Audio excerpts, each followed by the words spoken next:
Assalamualaikum warahmatullahi wabarakatuh. Alhamdulillah kita bertemu lagi pemirsa sekalian. Mudah-mudahan pemirsa senantiasa dalam lindungan dan rahmat Allah SWT. Allah mudahkan segala urusannya, baik urusan dunia maupun urusan akhirat. Kali ini kita akan mengunjungi satu masjid yang jarang diziarahi oleh jamaah haji maupun umroh, namun sejarahnya sangat-sangat penting untuk kita ketahui. Mari kita ke sana. Ya, pemirsa sekalian, dari jauh sudah nampak Masjid Al-Ijabah yang ada menaranya satu. Ini renovasi terakhir seperti ini bentuknya di zaman Raja Fahad. Namun sebelum kita melanjutkan,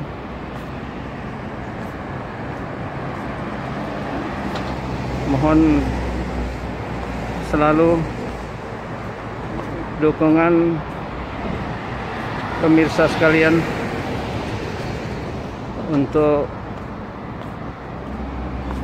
memajukan channel YouTube kita ini supaya terus berkembang dengan cara mensubscribe yang belum, kemudian membagikannya ke kawan-kawan, relasi, ke grup-grup yang lain, supaya kita semakin semangat untuk membuat, mengupload video-video terbaru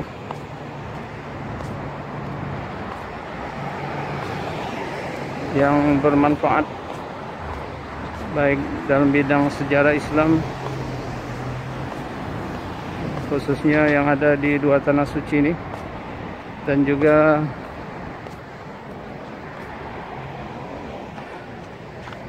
kajian-kajian Islam yang lain. Dan insya Allah kita semuanya akan mendapatkan amal jariah. Khairun nas anfa'uhum linnas, ballighu anni walau ayah. Sampaikan daripadaku walaupun satu ayat. Sebaik-baik manusia adalah orang yang paling bermanfaat buat orang lain. Kemudian unzur maqala wala tanzur man qal. Kamu perhatikan apa yang diucapkan, jangan kamu lihat siapa yang berbicara. Jadi perhatikan ucapan, tak perlu kita anggap penampilan. Ya, kita semakin dekat. Inilah di hadapan kita yang dinamakan Masjid Al-Ijabah. Pemirsa sekalian, Masjid Al-Ijabah. Al-Ijabah artinya dikabulkan doa, diijabah. Jadi ketika Nabi kembali dari Aliyah kalau artinya, kalau bahasa kita, tempat yang tinggi. Itu di dalam hadis dikatakan Nabi kembali dari Aliyah, beliau singgah mampir di tempat ini, di masjid ini. Kemudian beliau sholat 2 rakaat di tempat ini, di masjid ini. Kemudian diikuti oleh sahabat-sahabat yang menyertainya, semuanya ikut sholat bersama Nabi. Setelah sholat, Nabi berkata di hadapan sahabat-sahabatnya, Wahai sahabat-sahabatku sekalian, baru saja saya berdoa kepada Allah SWT, minta kepada Allah SWT 3 perkara. Yang 2 Allah kabulkan, Allah ijabah. Yang 1 tidak dikabulkan, tidak diijabah. Jadi doa beliau buat kita, buat umatnya banyak sekali. Kebetulan di tempat ini 3 macam. Nabi katakan yang 2 dikabulkan Allah, diterima, diijabah oleh Allah, dan yang 1 tidak diijabah. Nah, itulah akhirnya dibangun di sini satu masjid yang dinamakan Masjid Al-Ijabah. Jadi yang 3 macam ini, yang 2 yang dikabulkan Allah. Pertama, Nabi minta umatnya jangan dimusnahkan dengan paceklik, kemarau,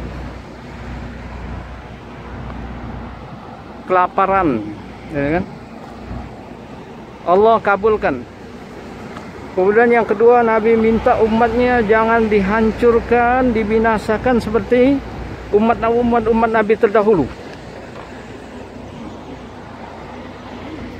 Ditenggelamkan misalnya seperti Firaun dan bala tentaranya.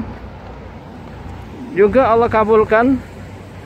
Dan yang satu lagi, Nabi yang tidak dikabulkan Allah, Nabi minta umatnya bersatu padu, tidak bercerai-berai, tidak ada perselisihan di antara umatnya. Ini tidak dikabulkan oleh Allah SWT. Tentu ada hikmahnya di balik itu.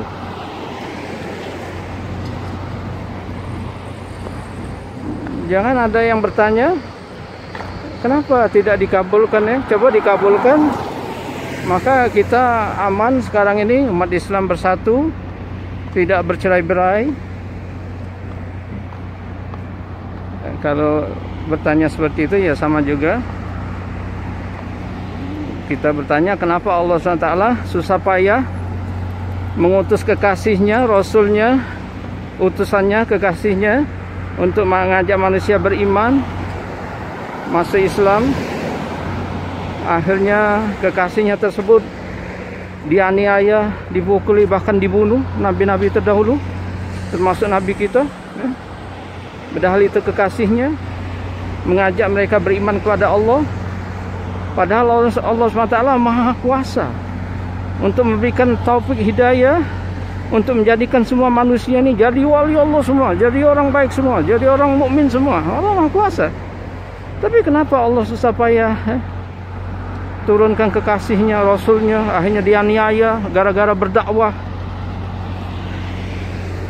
Jadi ada hikmahnya di balik itu semua, pemirsa sekalian. Itulah Allah SWT menghendaki kita semua manusia adanya perjuangan untuk agamanya ini. In tansurullah yansurkum. Apabila kalian bela agama Allah, Allah akan bela kalian. Jadi ada pengorbanan, ada berbuat sesuatu untuk agama Allah ini. Jadi tidak cukup bagi orang Islam dia hanya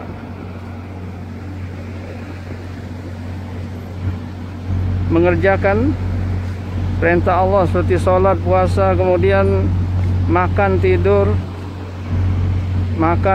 kawin. Tidak cukup hanya seperti itu hidup di dunia ini. Jadi mesti ada andil sesuatu, perjuangan untuk agama Allah ini. Jadi untuk itulah masjid ini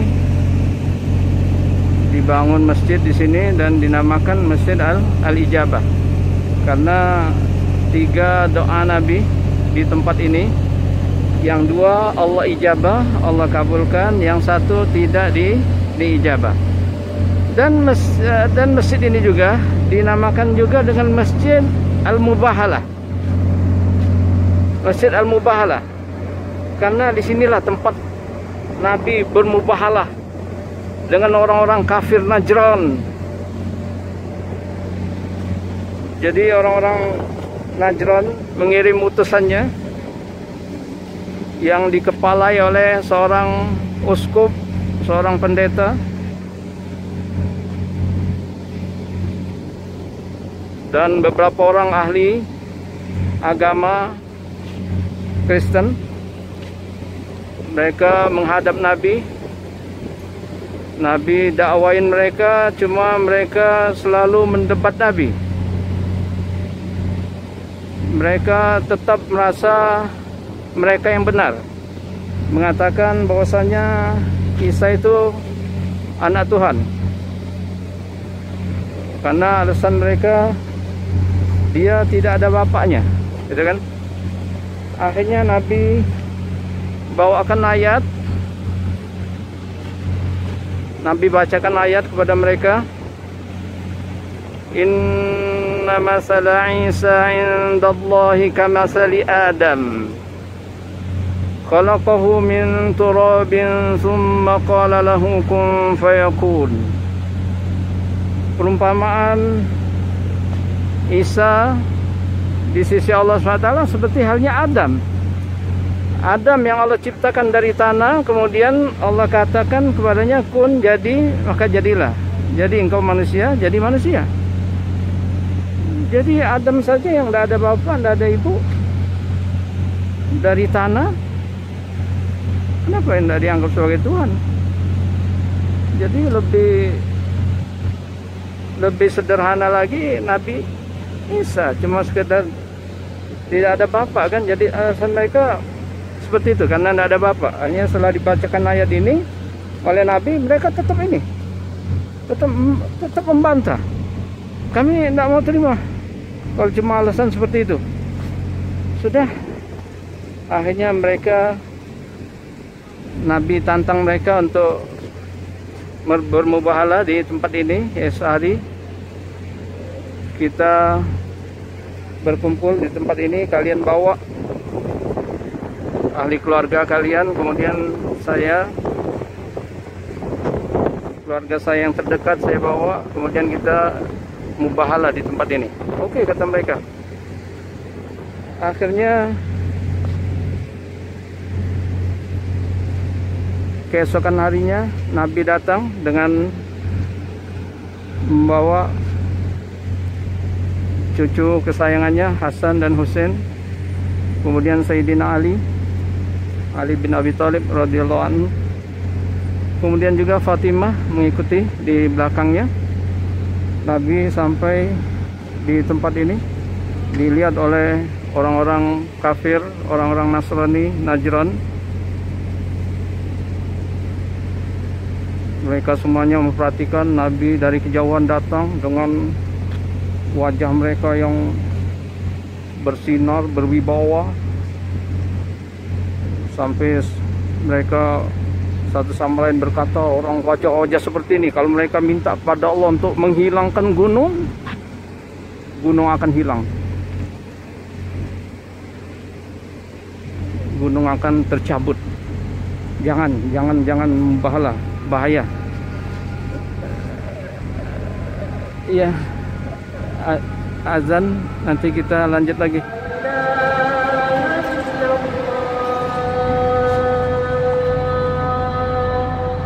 La ilaha illallah Muhammadur Rasulullah sallallahu alaihi wasallam. Allahumma rabb hadhihi da'wati tammah wa salatul qa'imah ati sayyidina Muhammadin wasilatul fadilah wassaraful darajatul aliyatur rafi'ah wa ba'athul maqamul fadliyah innaka la tukhiful mi'ad sallallahu alaihi wasallam. Jadi mubahalah, pemirsa sekalian, mubahalah artinya mula'anah. Jadi doa kepada Allah minta dilaknat siapa yang salah di antara yang bermubahalah itu. Jadi ketika esok harinya mereka datang, mereka lihat dari sini Nabi bersama 4 orang, Ali bin Abi Thalib, Hasan, Husain, Siti Fatimah, karena Nabi sendiri satu berarti 5, karena 4 orang ini yang paling dekat dengan Nabi, yang paling Nabi cintai, makanya dibawa itu. Hanya setelah mereka lihat kewibawaan 5 orang ini, mereka ketakutan. Sampai sini uskupnya minta pada Nabi, kita jangan mubahalah, kita berdamai saja. Damai. Akhirnya Nabi terima, minta damai mereka. Akhirnya mereka diwajibkan membayar upeti. Dalam riwayat yang lain mereka minta damai, kemudian uskupnya minta Nabi mengutus kepada mereka seorang guru yang amanat, yang amin. Tolong kirim kepada kami seorang guru yang mengajarkan tentang Islam dengan syarat orang yang amin, orang yang jujur. Oke, kata Nabi, saya akan kirim kepada kalian orang yang sebenarnya hakul amin, orang yang paling jujur. Itulah yang namanya Abu Ubaidah Ibnul Jarrah. Nah, itulah sejak saat itu Abu Ubaidah mendapat gelar dari Nabi, Aminu Hadhil Ummah. Amin Hadhil Ummah, orang yang terpercaya di umat ini, umat Islam ini, Abu Ubaidah. Itulah dinamakan akhirnya masjid ini dengan Masjid Al-Mubahalah, karena disinilah tempat Nabi mengajak mubahalah kepada orang-orang kafir Najran, orang-orang Nasrani, Kristen Najran. Akhirnya mereka ketakutan, tidak jadi bermubahalah, berdamai. Akhirnya mereka diwajibkan membayar upeti kepada pemerintah Islam. Jadi kita tengok ke dalamnya. Di dalam kita pelan-pelan bicara. Kita masuk ke masjid, ke dalamnya.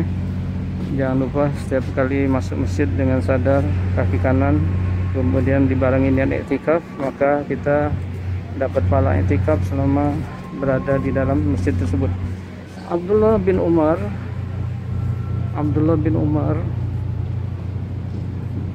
bertanya ketika beliau sampai di sini, beliau bertanya kepada orang-orang di sini, di mana dulu tempat Nabi sholat. Akhirnya mereka nunjukin di sana, itu tempat imam, sebelah kanannya sedikit, wallahu alam. Di situ mereka nunjukin tempat Nabi sholat. Akhirnya Abdullah bin Umar langsung sholat di mana tempat Nabi sholat tersebut. Lantas Abdullah bin Umar bertanya lagi, apa 3 macam doa yang Nabi panjatkan di sini? Mereka berkata, mereka sebut 3 doa, yang 2 Allah kabulkan, Allah ijabah, yang 1 tidak dikabulkan. Nabi minta umatnya bersatu padu, tidak bercerai-berai. Itulah kata Abdullah bin Umar, mulai saat ini sampai seterusnya, sampai hari kiamat, selalu ada perselisihan antara umat Islam, bahkan mereka akan saling membunuh.